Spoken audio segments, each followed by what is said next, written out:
6, 5, 4, 3, 2, 1, 0.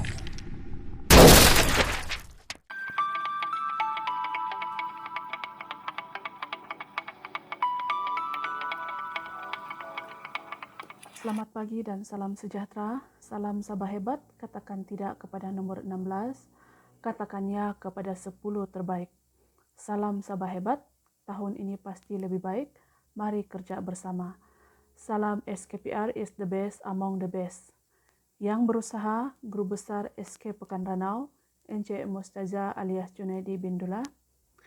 Yang dihormati Penolong Kanan Pentadbiran, Puan Haja Dayang Alina Muhammad Saleh, Penolong Kanan Petang, Puan Haja Rozneh binti Ismail, Penolong Kanan Kokurikulum, Encik Mursidi bin Zaini, guru-guru, ibu bapa, dan seterusnya, semua murid yang dikasihi.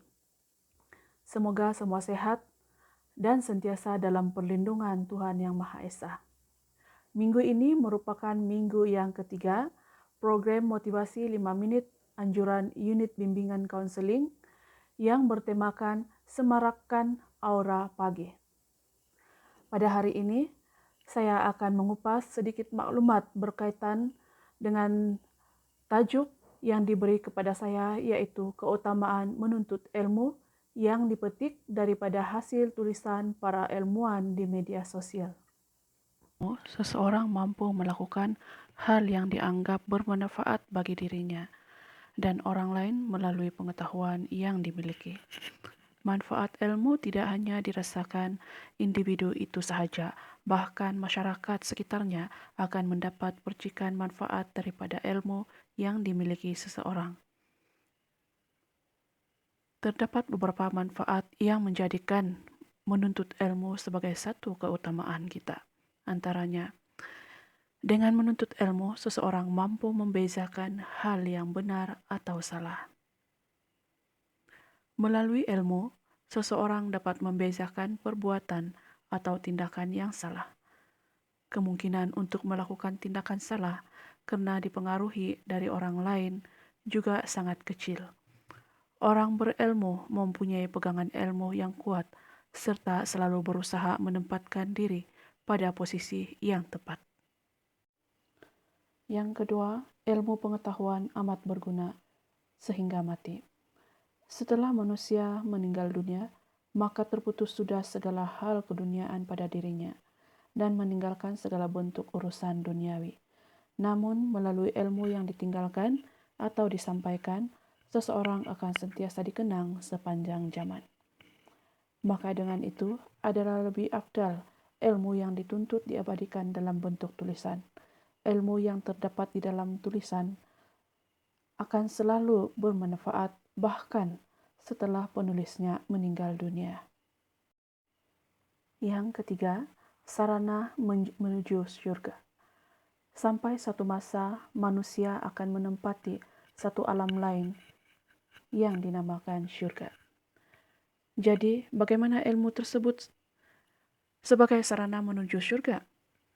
Poin ini ada berhubung kait dengan poin pertama yang kita bincangkan tadi, bahwa dengan ilmu seseorang dapat membezakan hal yang betul atau salah. Dengan pengetahuan akan kebenaran, manusia akan berpikir secara logik dan berusaha semaksimal mungkin melakukan tindakan atau perbuatan yang betul sahaja, serta menjauhi tindakan atau perbuatan yang dianggap salah. Kebenaran itulah yang akan menghantar seseorang menuju tempat bernama syurga. Manfaat yang kelima, hal yang lebih berharga selain harta. Dalam kehidupan ini, manusia selalu menganggap bahwa harta dan kekayaan adalah dua hal yang paling berharga. Harta dan kekayaan yang melimpah akan membuat seseorang berusaha menjaga supaya harta tersebut tidak akan hilang. Berbeda dengan ilmu yang mampu menjaga diri manusia serta dapat mendatangkan harta. Ilmu tidak akan hilang atau habis. Malah, ilmu dapat mendatangkan faedah yang lain. Misalnya, seseorang yang mempunyai ilmu pengetahuan dalam satu bidang akan sentiasa dipanggil dan dibayar untuk membantu orang lain melalui kemahiran dan pengetahuan yang ia miliki. Seseorang yang berilmu, yang mampu mengolah keadaan, yang dapat mendatangkan harta secara berkesinambungan dalam jangka waktu lama dengan pengetahuan yang ia miliki. Yang keempat, meninggikan martabat seorang manusia. Martabat seseorang akan meningkat dengan adanya ilmu pengetahuan. Orang yang berilmu sentiasa mendapat penghormatan yang baik. Bahkan, seseorang yang berada dalam proses menuntut ilmu pun sudah mendapat pandangan positif dari lingkungan masyarakat. Beberapa kata-kata hikmat yang sering kita dengar selalu mengingatkan kita akan pentingnya menuntut ilmu menjadi keutamaan kita. Orang-orang yang berhenti belajar akan menjadi pemilik masa lalu. Orang-orang yang masih terus belajar akan menjadi pemilik masa depan. Jadi, jika ingin memiliki masa depan, maka jadikanlah menuntut ilmu menjadi keutamaan kita. Sesuatu yang membuat saya bertahan menyiapkan tugasan semalam adalah bahwa apa yang saya kerjakan ini adalah sesuatu hal yang membezakan saya dengan orang malas. Apabila kita merasa malas, maka peganglah akan kata-kata ini. Biarpun kita sekarang merasa kesukaran untuk menuntut ilmu. Jika kita bermalas-malas, maka orang lain akan meninggalkan kita jauh ke belakang. Manfaatkan setiap waktu sebaik-baiknya. Jangan sampai bazirkan masamu untuk tidak belajar. Setiap hari, kamu harus memiliki jadwal waktu belajar. Malahan, di celah waktu luang kamu, gunakanlah untuk belajar, biarpun hanya menghafal sipir 4.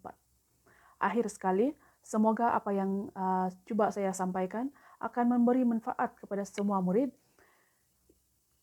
Dan yang baik datang dari Tuhan, yang kurang itu datang dari kelemahan saya sendiri. Sekian, terima kasih.